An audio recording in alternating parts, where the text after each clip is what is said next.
discipline that, I don't know, gave me the inner strength that I needed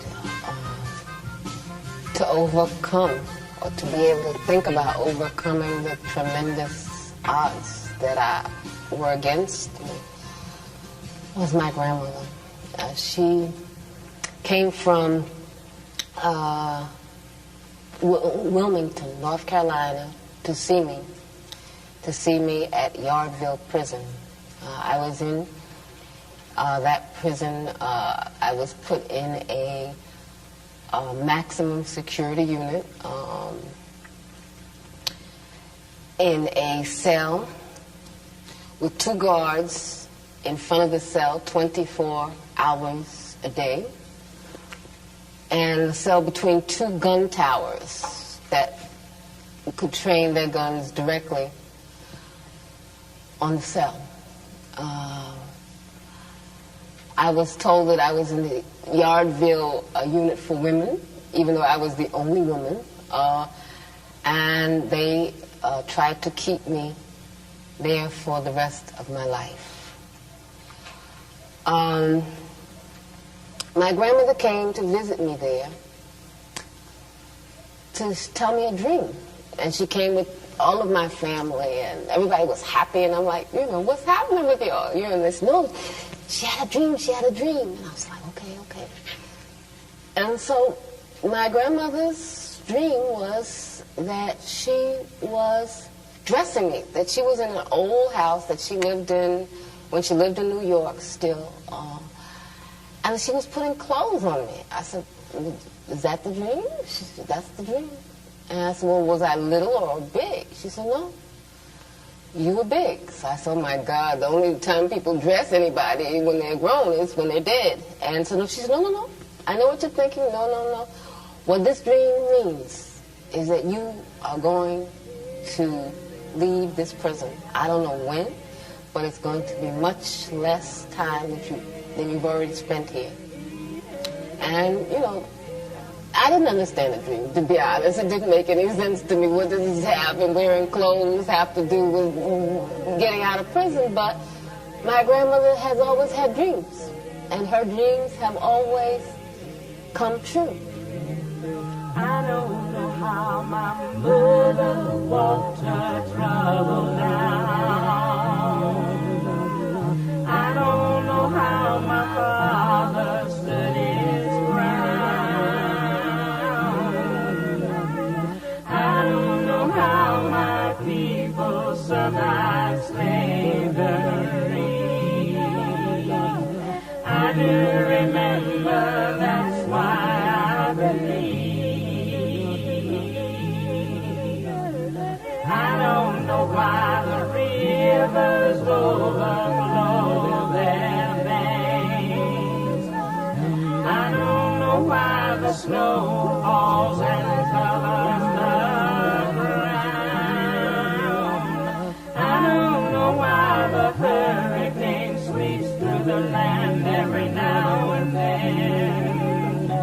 Standing in a rainstorm, I believe.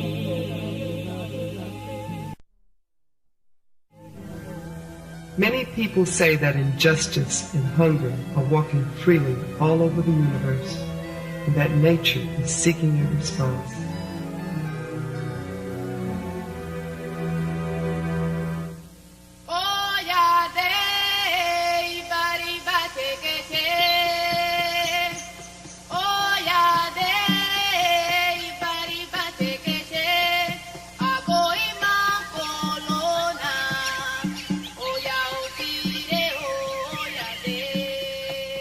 The moon and the sun once asked the earth, where are the women warriors?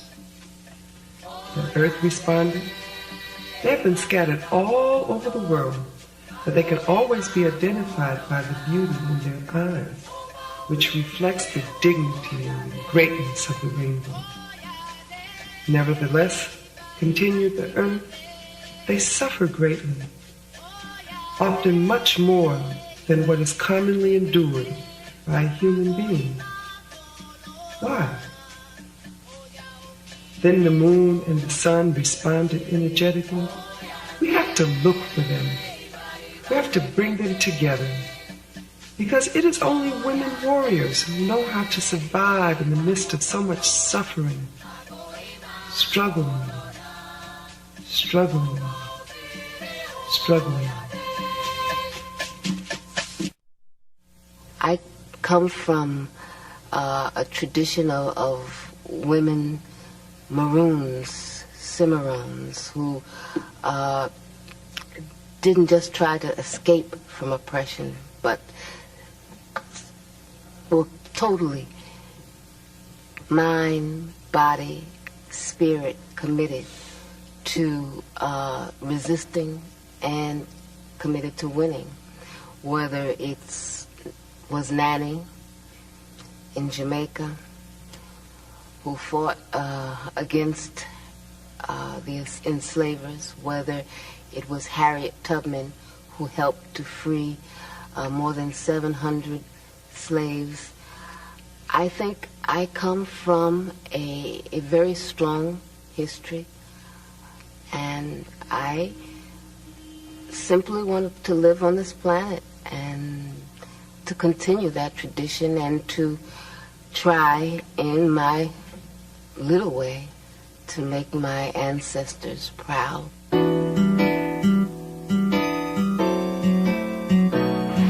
I want to live in a country where freedom means something.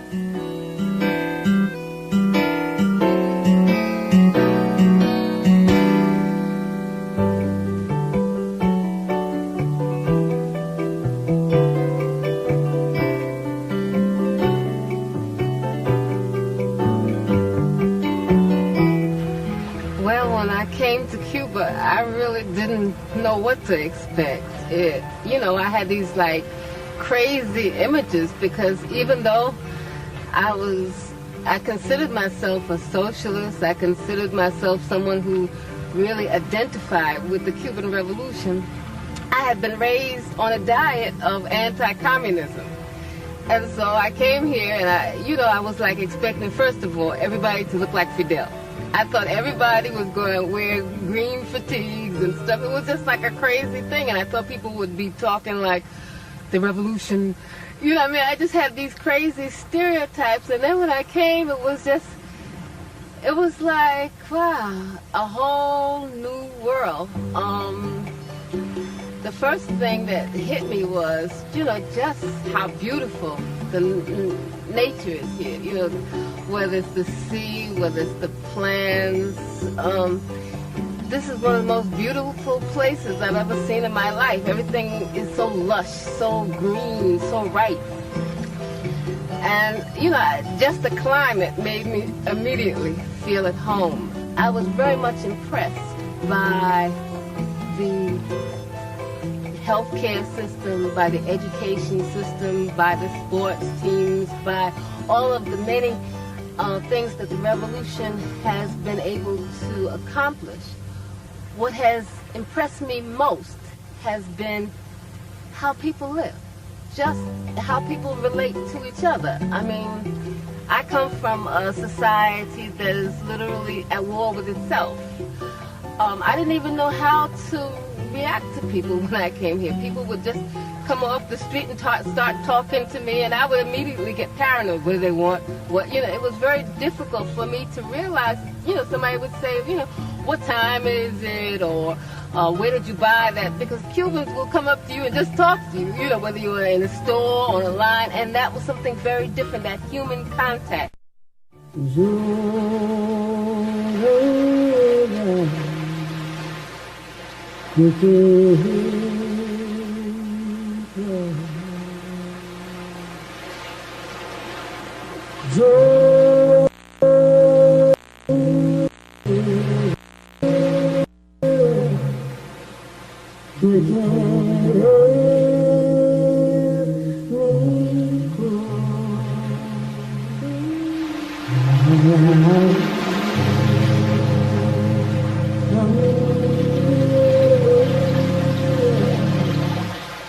I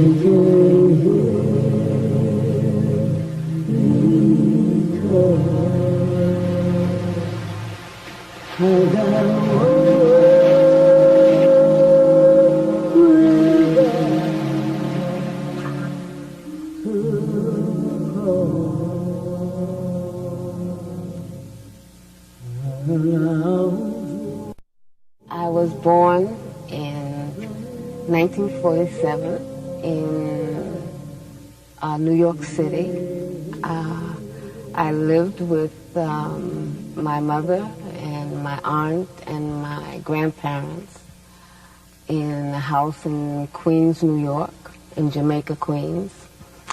And I stayed there until I was about 3 or something. And I went with my grandparents to live in Wilmington, North Carolina. My grandparents decided to go back to Wilmington because Wilmington was their home. And because also they wanted to open up a small business. They had saved all their money hoping to go back to Wilmington, and they did go back, and they opened up a small business on the beach by the sea.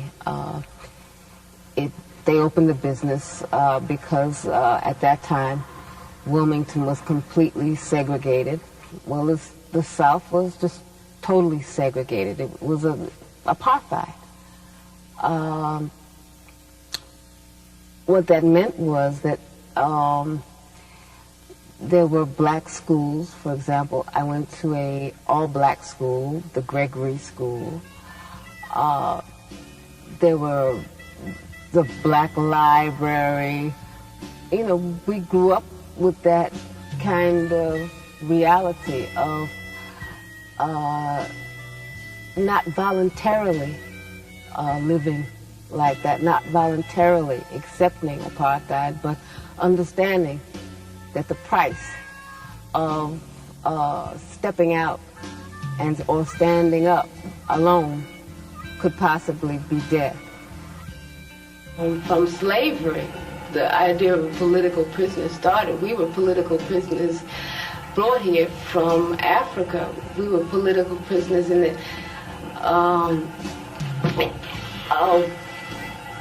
in order to keep colonialism fat, in order to keep the plantation owners that profited from our sweat and labors, we were kidnapped and brought here as prisoners, and our status hasn't changed, whether it's on the streets. We're prisoners of the ghettos in Harlem. We're prisoners in small tenements. We're prisoners of urine-smelling hallways, and I mean,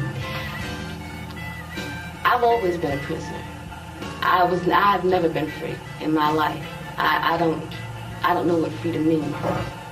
Sitting in this place on this plantation, you know, you think back to what those slaves had to deal with, and that probably the only beauty that they saw was the human beauty between them and the beauty of the sky and of the trees and of the grass. And I think that probably helped them to survive, to stay alive internally, spiritually. Growing up, you know, by the sea and seeing the beauty of this planet, it was hard not to really have a profound respect for this planet, for nature. My grandmother, she could not stand people throwing paper on the floor. I mean, she could not take that. That was a crime for her, because what it meant, you know, she would say, look at these grown people, you know, what's wrong with their hands? They can't hold the paper until they find a trash can, you know. I think that how we live in this earth is very much tied to how we think about nature. And so I think that it's important for African people and all people who appreciate living to make sure that our children and our grandchildren have a planet that is livable. And that means to make very serious changes in the order of the priorities and the politics that exist today.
Being African is not a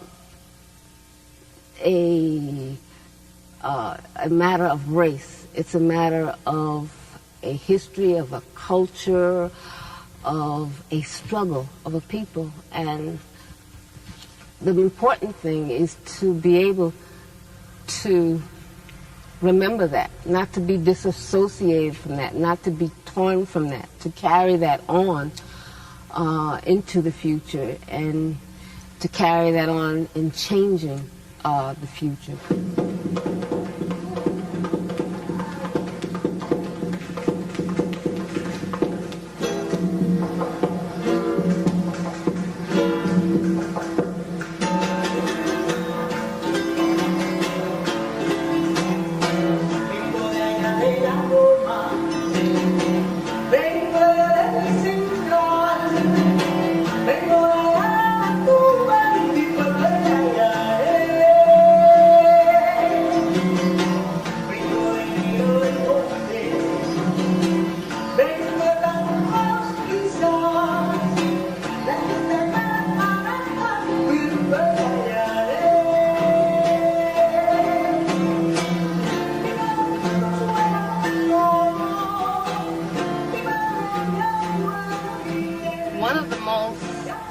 Shocking things when I came to Cuba was just how African Cuba is. I mean, I didn't realize that there were this whole huge number of African people on this island. I had no idea, because the projection is very different, how you are taught to think about Cuba in the U.S. media. So I was really shocked. And then I began to be exposed to the culture, and the culture is so rich, whether it's in dance, whether it's music. It's so African. There's the rhythm, there's the drums, I began to be aware of just how much they had robbed us in the United States, because the slavery, the kind of slavery that existed here was terrible, and equally as terrible in the United States, but people were able to keep their religions, their gods, their piece of language. They were able to maintain dances, rituals that were directly from Africa. And for the first time in my life, I became acquainted with the Orishas, with Yemaya, Shango, Obatala, and I felt like, wow, I was reclaiming just another piece that was stolen from us. Yagumagarere, Abaga, Erosiba, Bagarere, Yagumagarere, Alatariye, Erosiba, Bagarere, Moro, Coro, como temero, Modena, Yemomo, Temaka, Moro, Coro, como temero, Modena, Yemomo, Temaka, Otani, Mamatara, Eroni, Mamarora, Lawe del oro, Seriki, Lorung Apeleña, Sakake Misa Okuroba, Boba Ena Yemata Keyana Yo, Moro Koro como temero, Modena Yemomo Temata, Moro Koro como temero, Modena Yemomo Temata, Otani Mamatara, Eroni Mamarora, Lawe Deloru Seriki, Seriki Loru Apeleya, Sakaki Misa Okuroba, Bobalena Yemata Keyana Eriki, Yana Eriomo, Yana The Black Panther Party came under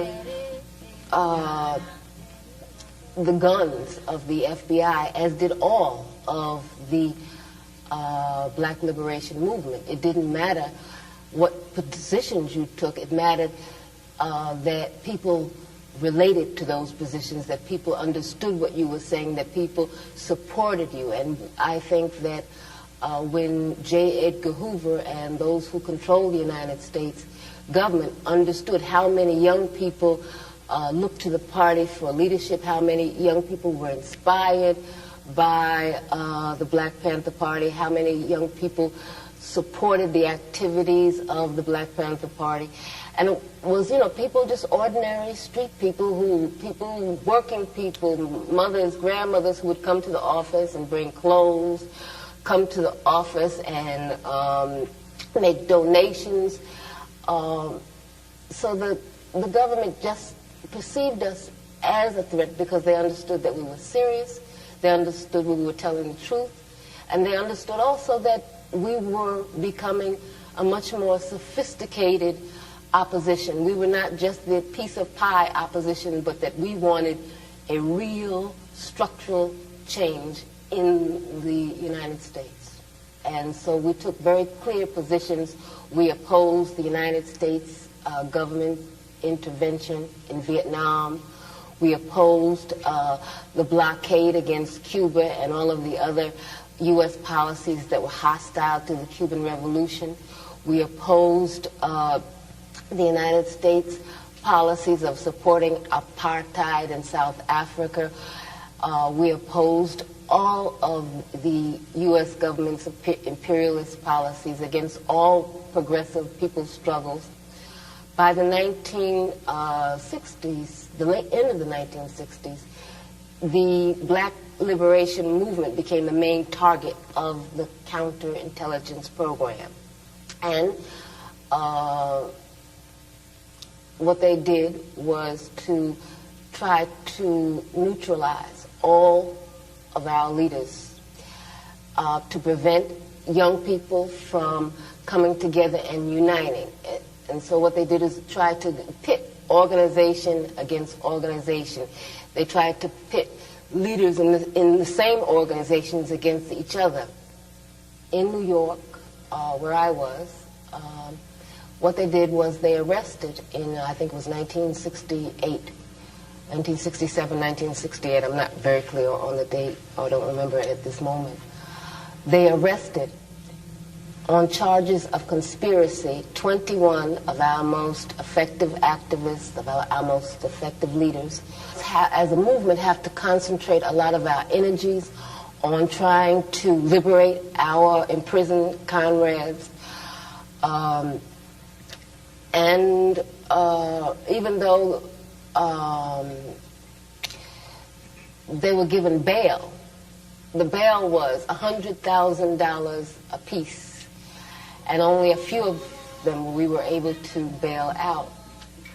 I think that we cannot look at the Black Panther Party in the past. We cannot look at the Black Liberation Movement as something in the past. African people are still not free, and there are still many, many political prisoners in the United States. It is time for us to demand total immediate amnesty for all political prisoners and prisoners of war. If we do not take ourselves seriously, if we do not take our movement seriously, then we will have to hang our heads in front of our ancestors. Baba Ochosi, Ayeloda, Omolote. Ochosi, Ayeloda, Omolote. Baba Ochosi, Omayeloda, Omelote. Ochosi, Ayeloda, Omolote. Wole, wole. Ote mata, oke, oke. Iwole. Ote mata, oke, oke. Wole, wole. Ote mata, oke, oke. Iwole. Ote mata, oke, oke.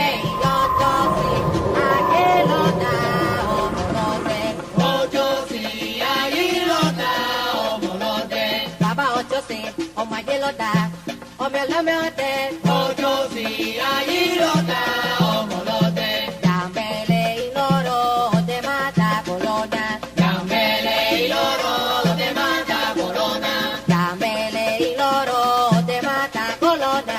Yambele inoro, te mata corona. De pao te mata. Iguara, ayo chocho te mata. Iguara, y de pao te mata. Iguara, ayo chocho te mata. Iguara, ayo chocho te mata. Iguara, y de pao te mata. Iguara, ayo chocho te mata. Iguara, y de pao te mata. Iguara, ayo chocho te mata. Iguara, y de pao te mata. Iguara, y de pao te mata. Iguara, ayo chocho te mata. Iguara, y de pao.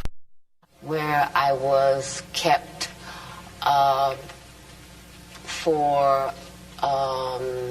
in a room, isolated for something like 4 or 5 days. I was beaten, tortured. It was a hellish experience. No one was permitted to see me. My aunt, who is also my lawyer, Evelyn Williams, had to get a court order for her and my mother and my sister to come and see me. I was in prison altogether 6.5 years. I spent more than 2.5 years in solitary confinement. Much of that was in men's prisons. In other words, I was the only woman. Even though they say that there are no political prisoners in the United States, I was kept in solitary confinement, kept in men's prisons because of my political beliefs. So you figure that one out. What it was prison. prison was hell. It was a new kind of plantation. I feel like a maroon woman. I feel like an escaped slave, because what I saw in the United States in those prisons was slavery. It was black people with chains in cells. It was just poor people, just stepped on and smashed. I'll never forget what I saw. I'll never forget what I've lived through. I'll never forget what my people have lived through.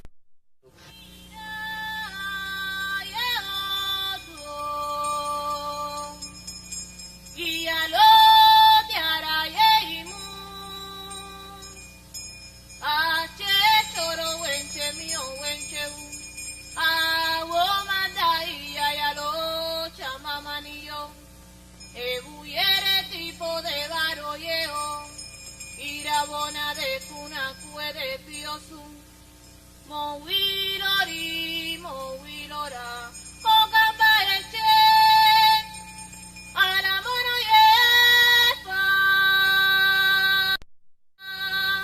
We started to, I don't know, to feel tender toward each other. We started to feel an attraction, to feel like human beings again, I guess is the word for it. And the subject of sex came up, and we thought about it, and we talked about it. And it was really heavy. It was a heavy, heavy thing, because, I didn't know how to feel.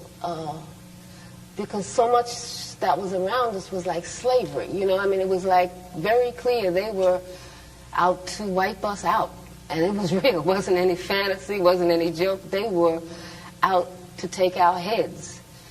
And, I felt like a slave. I'm sure he must have felt just like a slave. And we said, well, how could we even think about bringing a child into this world? But then what other world is there to bring a child in? I mean, the world is a terrible place. And, then I thought about my mother, my grandmother, my great-great-great-grandmothers, and what they must have thought about as slaves,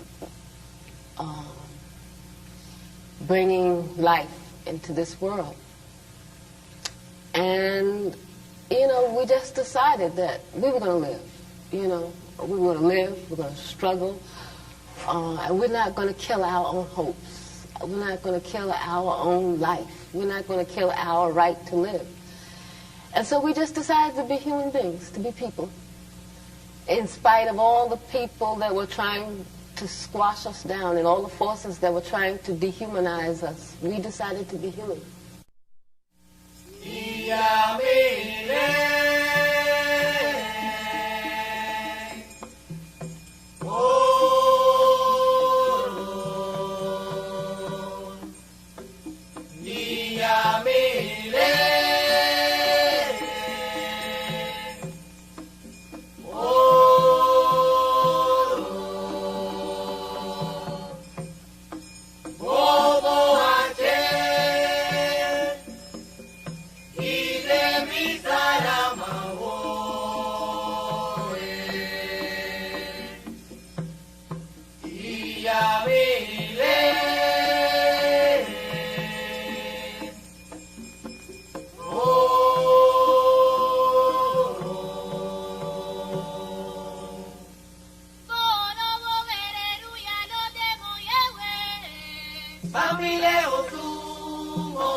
Chileno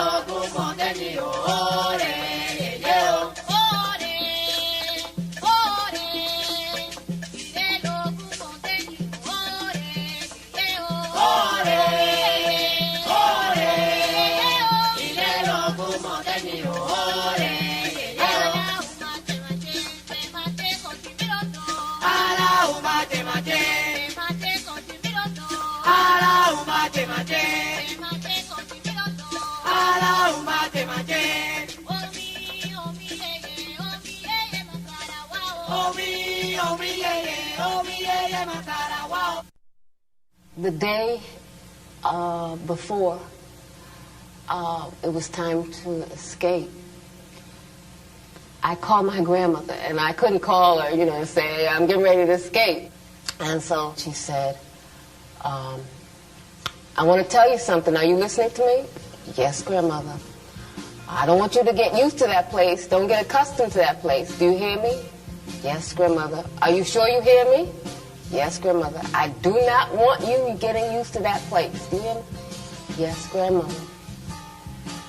And so when I hung up the phone, it was like a sign. It was like, my grandmother knew. It was like everything was ready to go, and everything went fine.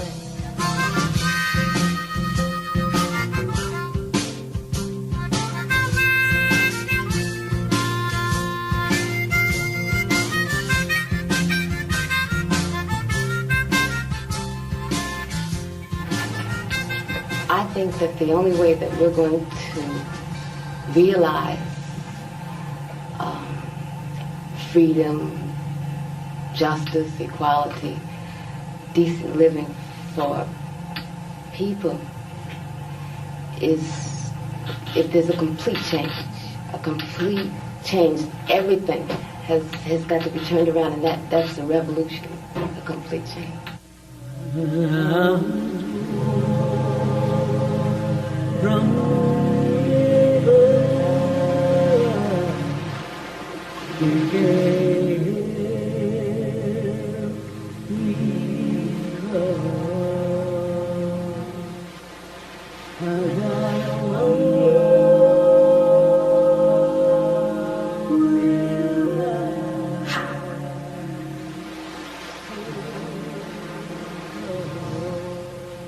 Separation has been very hard on my family. I'm sure in other eras, I don't know, after slavery, people went around looking for their family, looking for the marks that they put on their children. So I'm sure there's a lot about my family's separation and the pain that, I don't know, whether it's in the coast of Africa or the coast of some island in the Caribbean or in the United States. Separation is a real part of being African in the Americas, being slaves or ex-slaves. In my own case, prison has meant separation, exile has meant separation, and well, I'm going to be real right now because I can't be any other way. Today, my mother died. And I didn't know if I could do this, but since I didn't have anything else to do, and I figured this was the best homage I could pay to my mother, is to try to carry on her tradition, what she passed down to me, what my grandmother passed down to her, and what their foremothers passed down to them. I hope that I can live up to my mother's example, and I hope I can live up to my ancestors' expectation of me, because I really believe that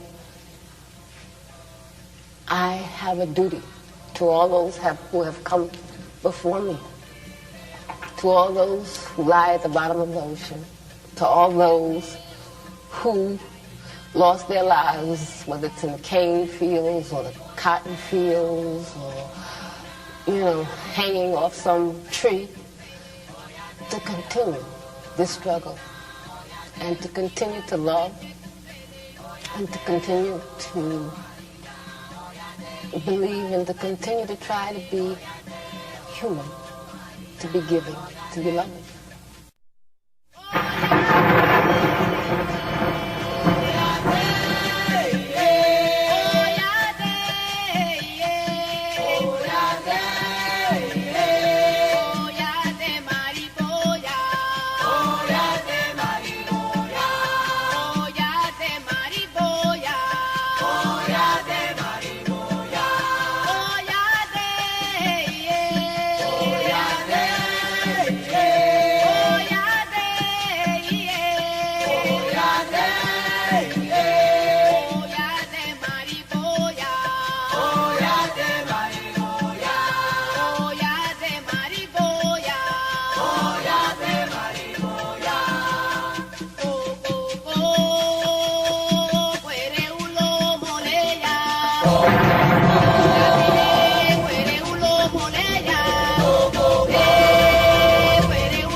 fight while others celebrate.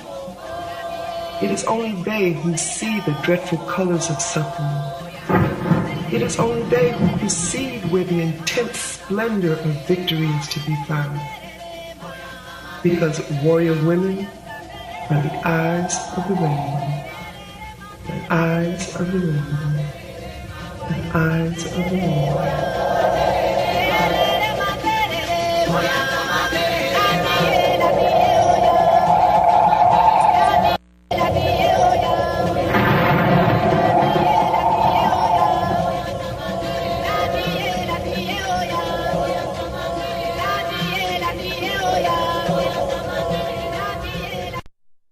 My name is Assata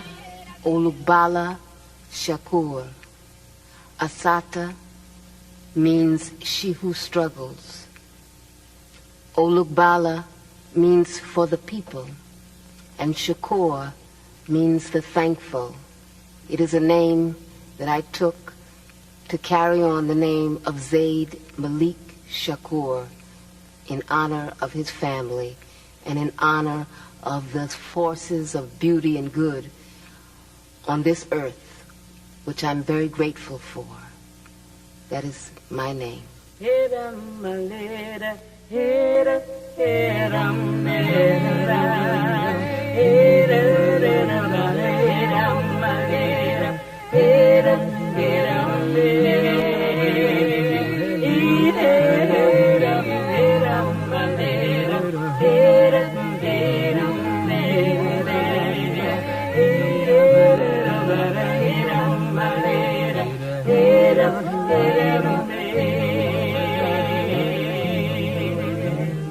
I don't know how my mother walked her trouble down.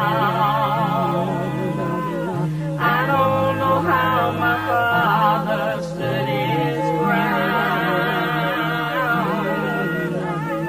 I don't know how my people survived slavery. I do remember, that's why I believe. I don't know why the rivers overflow their banks. I don't know why the snow falls and covers the ground. I don't know why the hurricane sweeps through the land every now and then. Standing in a rainstorm, I believe. I don't know why the angels woke me up this morning.